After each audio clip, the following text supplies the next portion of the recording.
YouTube, what's going on, man? It's Father Dark, and today I'm talking about an article that's been put out by a couple of different places, but I'm going to be covering the one specifically that was in Game Rant. I mean, it's pretty much the same article, but that's just the one that I'm reading from, and I will be using the summary from it to kind of, talk about the overall point of the video.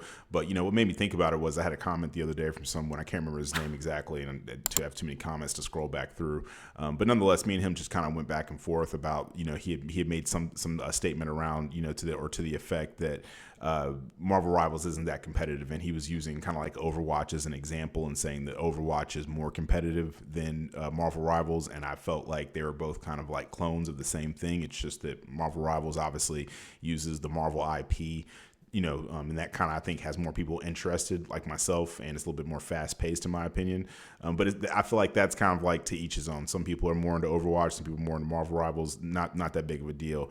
I digress. The point is that he was basically saying that Marvel Rivals caters to a more casual audience, whereas Overwatch, he basically was saying like you had to be more alert and just pay attention to different things and stuff like that. And I feel like that's more kind of opinion based in regards to saying that one is more competitive to the other.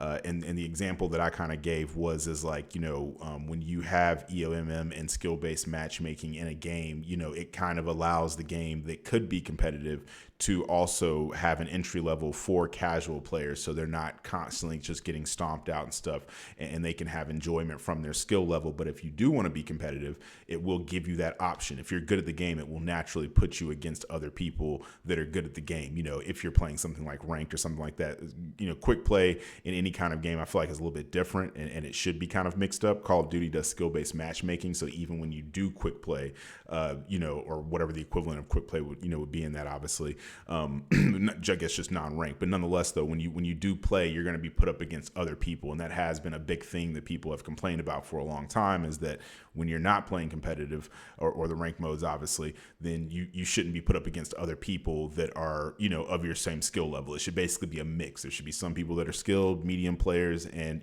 entry level players and stuff like that, the way that it kind of was in the earlier days. Nonetheless, the point that I was making was that I was kind of like using the comparison of basketball, right?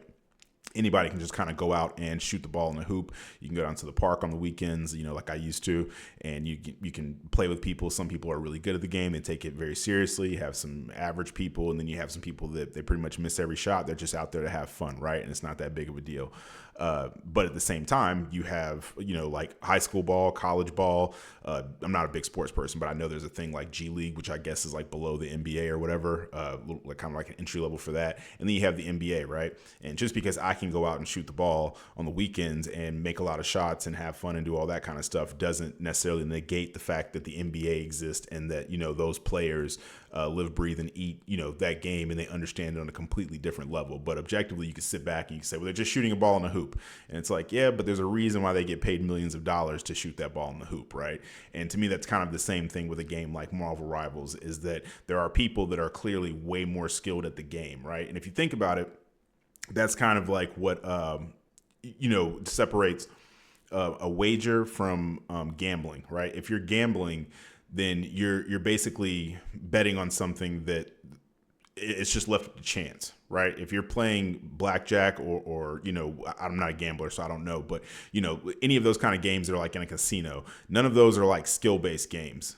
The only thing that I feel like you could kind of argue is like skill-based is like poker, because there's things that you can do to kind of like tilt the odds in your favor, but that's different, right? Or like if you're somebody who can like count cards or something, right? But the average person who's just betting on something, it's just being left up to chance. But when you're doing a wager, the reason why it's okay to do a wager versus like just gambling in a lot of different places. I know gambling has become more legal and stuff like that, and it's not as frowned upon. But it used to be that like gambling was an illegal thing and wagering wasn't, right? And the reason why wagers are not frowned upon as much is because it's based off of skill. And one of the biggest things that people would do wagers on was gaming, and that's because if you're good at a game, you're going to have a higher success rate than people that are not good at the game.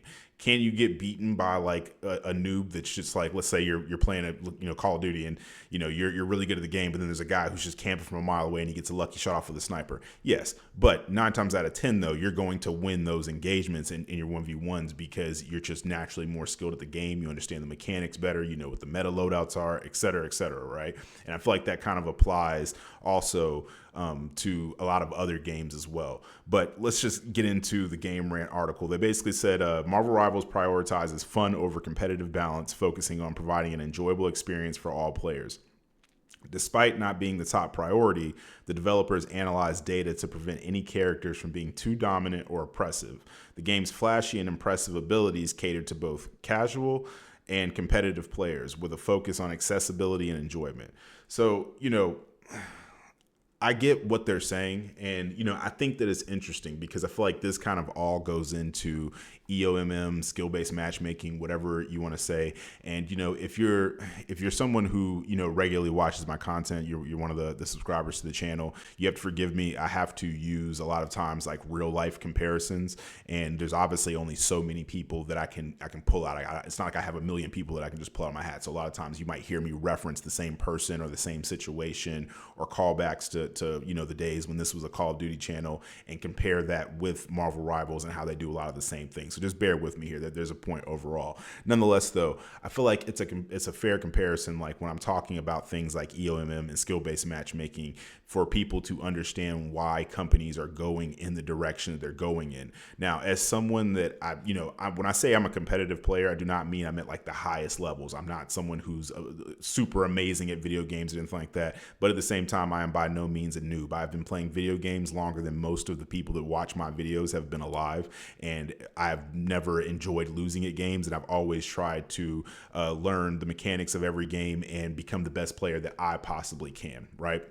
But at the same time, I consider myself to be like a medium, level player, right? Or slightly above medium level player, right? But at the same time, though, by any means would I ever call myself a pro or anything like that? No. So, with that being said, anytime that I play a game, I tend to try to get to the highest rank or level that I can in that game. I try to constantly go positive. If it's a game that's kind of like a Call of Duty where there's a KD, or in a game like Marvel Rivals, I try to make sure that I'm always contributing positively to my team versus negatively. I try to learn every role and character and stuff like that. Whatever there is in that game that would make you a good player, was considered a good player. I always try to aspire to get to that level, right? But at the same time, I have some friends that are at certain video games, like my brothers, for example. They play hero shooters. That's what they do. They're the ones that tried as hard as they could to get me into not Marvel Rivals, but Overwatch, right? That was like literally all they played. So they understand these games really well, and they excel at them very well, right? But then I have a lot of other friends and family members and stuff that are much more casual gamers. They work all day long, understandably. They have families and stuff like that, like I do myself. But, they distribute their time into many other things, right? So when they jump on to play a game, they're just jumping on to have fun. They're not taking it seriously. They don't watch a lot of YouTube videos. But prior to them finding out that I had a TikTok or a YouTube page or anything like that, they didn't even know that was a thing. They're like, people watch videos about video games.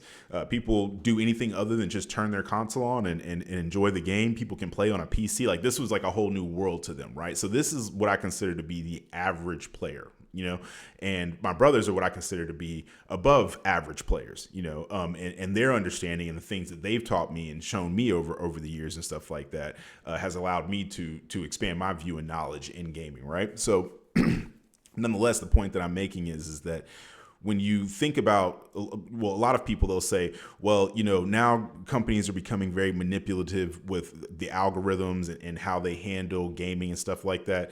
And, I get that. I tend to be a person where, like, I'm very open-minded. So, like, I can understand how some people can have a point about something on one side, and I can also understand that the other people on the complete other side, they also have a point. Two things can be true at one time. That's just how things are, but people are very tribal. So it's very easy for people to get on one side of something and they just feel like that's the only thing that can be right and the only thing that can be true. And if you feel any other way, you're just wrong. And I got to call you names and all this other stuff.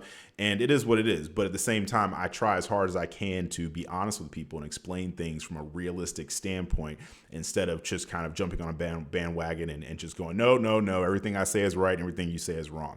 Nonetheless, the point that I'm making is that when you look at stuff like manipulated matchmaking, skill-based matchmaking, EOMM, all that kind of stuff, right? There's a reason why these companies do this. And the reason why is because the greater majority of people are casual players. If you have a player base, let's say like right now, for example, there's 400,000 people playing Marvel Rivals across console and PC, just at the same time, right? Versus like overall, they might have, let's say, 20 million people that have Marvel Rivals accounts, but they play numerous different games. When they jump on every day, they play something different. They might play a single player game today. Maybe they play Call of Duty, then they're playing Marvel Rivals the next day, then they're playing NBA 2K, et cetera, right? And then you have people like me where once I play a game, I'm kind of locked in on that game. I want to learn everything I can about that game, become as good as I can at that game, and then if I choose to switch later, kind of like how I did before, I used to only play Call of Duty, and I would play games here and there, like, if a new game came out and I was interested, I might play it for a week, but then I was back to my main game, right? And then once I switched to something, I switch. You haven't seen me make Call of Duty content because I'm just not happy with the state of the game, so I've moved on, right, to another game. So I'm not that like casual gamer that just jumps on every once in a blue moon, plays for about 15, 20, maybe an hour or whatever, and then I jump back off and do whatever it is I'm going to do, right? That's not me. So when you're thinking about it from the perspective of a business, why would they ever cater to the vocal minority? You're talking about people that make up less than like maybe 7% of their overall player base. I would actually wager that's less than that, right? Like it's actually maybe like 2 to 3% of their actual overall player base.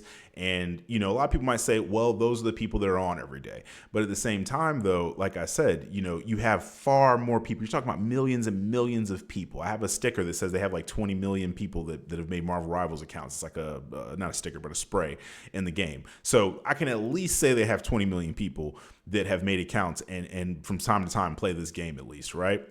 Whereas the actual super competitive community make up a very small portion. And, I'm going to go ahead and put like the distribution of the stats on the screen here for you guys. Let me just pull that up really fast for myself just to kind of have a reference here. So I'm looking at the rank distribution, right? And already we can see that we have 410.5K people that are like bronze, like entry level bronze. And then at the highest level, it says that we have, and one above all, now this might have changed obviously because I think this is like from a month ago, but it says that we have, and one above all, we have 48 people. So that was probably closer to like the beginning of the season, right? And obviously there's more people, but we're not talking about, there can only be like so many people in one above all at one time or whatever, right?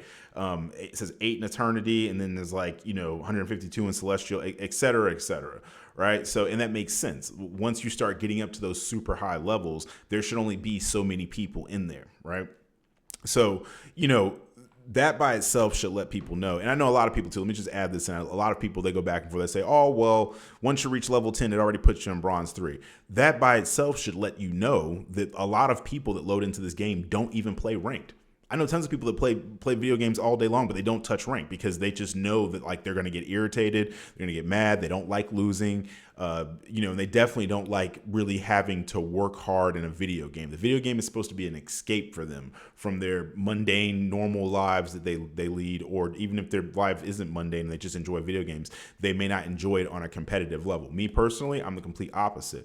Quick play, I only play it when I'm trying to like get Lord icons and stuff for characters, and or maybe I want to listen to a podcast in the background or whatever the case is, but I'm not fully like locked in. I'm just kind of going through the motions, or I have some objective that I'm trying to do. But normally I prefer to play competitive. I enjoy being tested. It's not that I necessarily like losing, but if I'm just winning all the time, it doesn't feel very rewarding to me. And the algorithm understands that. It understands like, hey, this guy really wants to be put up against other people of similar or higher skill so that when he plays the game, his wins feel rewarding. He feels like, man, I really had to fight for that, and it wasn't just given to me. But I'm not everyone. I fully understand that. Like I said, my wife, she'll get on, she'll play. And, once it starts to get too hard or too crazy, she's out of here. Same thing with my sister. My sister loves playing, but she's not a competitive or ranked person. You talk to her, she plays the game all the time, but she doesn't necessarily play ranked, though. She almost kind of sounds fearful of it, like, oh, God, ranked? That's serious, My son, he plays this game as well. He's 7 years old, though, and he couldn't care less about ranked. He jumps on and he just wants to run around as Spider-Man and do his thing and have fun, and then he gets on Roblox or Fortnite or whatever, right? And like I said, these are the everyday players. These are just the average people, and the game does not want to scare them away so that it's like, oh, well, you have to sit here and sweat every single time you play and just get slapped around until you can't take it anymore. No. And this is why things like EOMM and skill-based matchmaking were created to begin with, is to cater to this large majority of people, probably over 90% of the player base. If I had to, take a guess or whatever, because they only release so many of the stats for players and stuff like that. There's really only PC. They don't even do it for console. And even with PC, you can really only get like Steam, and I don't know if Battle.net actually releases their stats. Nonetheless, the point that I'm making is that there's a method to the madness and a reasoning for it. And as much as it's irritating because we want there to be less kind of like manipulation when it comes to our matchmaking and feeling like they're really controlling our experience and saying, well, we're going to keep you as close to a 50% win rate as possible. Obviously there are exceptions to that. I know a lot of people come in here and they say the same thing. Oh, well, look at Awkward does this. Awkward is a very, very like a microscopic percentage of players. He's obviously very goated. Like the man is built different, right? And there's nothing wrong with that. But at the same time, though, how many of you listening actually have a 60 to 70% win rate? Realistically, on your main account, not some Smurf account you made, but like your main account. No. Some of the best players I know, they have like 50, they're right at 50% win rates and maybe a little bit over and stuff like that. And I'm talking about players that I know, people that are extremely good who would absolutely stomp in pubs and stuff like that, have reached high ranks and stuff. But they still, right around 50% win rate. So, like I said, though, it's a situation where you can't make both sides happy. And if you have to choose who to make happy, you're going to make the majority happy over the minority. Why wouldn't you? It just doesn't make good business sense. And if you were sitting in their shoes and, you being able to pay your mortgage and take care of your family depended on it, I'm pretty sure if we're just being honest here and you put the emotions to the side and you looked at it from a purely business financial standpoint, right? Like you're going to agree that just makes more sense. And it is unfortunate, but a lot of people, they think that, oh, well, the game can't be competitive. And I disagree.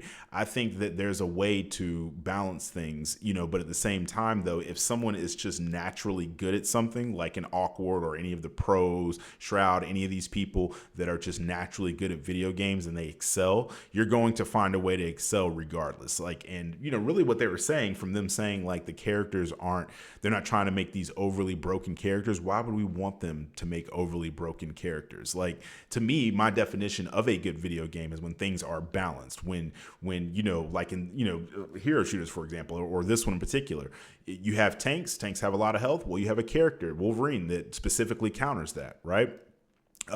You got Spider-Man. Spider-Man is extremely fun. He can be very rewarding to play, but there are numerous characters to counter him. You know what I mean? You can pull out Namor. There's multiple people, you got Flyers, you got Hawkeye, like et cetera, et cetera. And trust me, I know you guys are probably going to be like, oh, well, there's multiple people that can take out Flyers, but I'm not naming every counter to every character. We're summarizing here, right? We're cutting out the fat here and getting to the meat. So forgive me. But at the same time, though, like I said, the reason why these things exist, like there's a reason for it, right? And I've seen it with my own eyes. As much as I disliked skill-based matchmaking in Call of Duty, I knew people personally that enjoyed playing with me, friends of mine, when I wasn't playing ranked, when I was just playing. They'd jump on, oh, let's play, man, I really want to play. I'm feeling it today, yada, yada. And if I was hosting and they got into my lobbies, where it's just a constant sweat fest. Everybody's using the same meta loadouts. Everybody's slide canceling, bunny hopping, drop shotting, doing all this nonsense. I call it nonsense, but I do it too. But you get what I'm saying, right? Like when people are doing all of those things, these people would all of a sudden get headaches. They don't want to play anymore. All of a sudden it's just, I forgot I had to go do this thing that I didn't have to do 10 minutes ago, but now I got to do it because I'm getting slammed and I cannot enjoy myself. And then you see them back on an hour later and, they're having a great time because they're playing by themselves in their own lobbies where people, do not do all these things. They don't shoot back. They're using a variety of different loadouts and stuff like that. So, it gives them that time to be able to react and respond based on their skill level. And I've seen varying skill levels. I had one friend that had like a 0.2 KD. This man could fire 100 rounds out of an LMG and miss every single shot, but he had a fun time doing it, right? Why should he be punished? Because he's terrible at the game. If he wants to go in and get better at the game, then he will be put in better category or, groups or put in with better groups of people is what I'm trying to say, right? If you're a medium level player at the game, you shouldn't be put in with people that are super low or super high, right? And, the thing is that I think that it is also interesting because when I was growing up, for example, like the younger days of like COD and stuff, there was this thing called Christmas noobs. The games would release a couple of months before Christmas, and the really diehard fans of the game, they would get the game months before it came out. They would level up everything. They would learn all the mechanics, learn all the best spots on the map, all that kind of stuff. And then you have little Timmy, or you have the dad who his wife bought the game for him or whatever, and told me I had to wait till Christmas. And they get the game. They sit back, they're trying to chill. They got their whole family over and man, I'm about to load up Call of Duty. They load up and they would just get absolutely stomped out, and I'm pretty sure there were a lot of people that were just kind of like, I don't want to play this anymore. But, back then social media was not as prevalent. It existed, but it just wasn't as prevalent, to where people could sit around and complain and make campaigns about how bad, the state of the game is and all this kind of stuff. And how is this possible, or this person's hacking, et cetera, right? And things are completely different nowadays. And, I've seen it with my own eyes how I've seen actual hackers in games, like actual hackers, people that are just spinning around in circles and they're beaming people out of the sky in Call of Duty. And then I've seen people who are just very bad at the game, no offense to them, but they're just not very good at all. And they get paired up against someone who is really good. And to them, it's indistinguishable from cheating. It's kind of like that. I forget the quote, but it's like, advanced technology or superior technology or something like that is indistinguishable from magic. And it's kind of the same thing, right? Like when you see someone that's so good at the game that you just cannot understand how they're that good, the first thing that a lot of people think is, this guy has to be cheating. There's no way he could do that, and then once you get to a certain level, you go, that's not hacking. I'm just really good at the game now, so there's a reason why this stuff exists. There's a reason why people get separated. And it is unfortunate because the only people that really suffer from it are people that are at a higher skill level. It affects them and they see it in real time and it's frustrating. But at the same time, though, what are you supposed to do? Like upset 90% of your player base and then the game dies? Because the game cannot be sustained solely off of the competitive base. That's just not the case. There's not enough people that take gaming that seriously to sustain a game. Once that happens, the game has 10, 20,000 people playing it, and then people go, it's a dead game, not interested anymore. It takes 20 minutes to find a match, and I'm playing with the same 10 people over and over again, and it's just, what are we doing here, right? So, I personally think it's interesting, but, I'm going to wrap it up there, though. You guys let me know in the comments what you think. I know a lot of you have probably, seen that article by now, or, seen other people make videos about it and stuff like that. I'm sure, there's nothing new under the sun. So if I've already covered it or thought about it, I'm pretty sure there's 20 other YouTubers that have thought about it. So, let me know in the comments what you guys think. Realistically, how would you balance it out? Do you just feel like that, forget the the 95% of the casual players, just worry about me? Do you understand it? What are your thoughts on it? I love hearing from you guys, even when, we disagree, what I'm saying? As long as we can do it respectfully, I have zero issue with that. But yeah, let me know what you guys think in the comments. But this is Dark and I'm out. I appreciate you guys for listening. Catch you on the next one.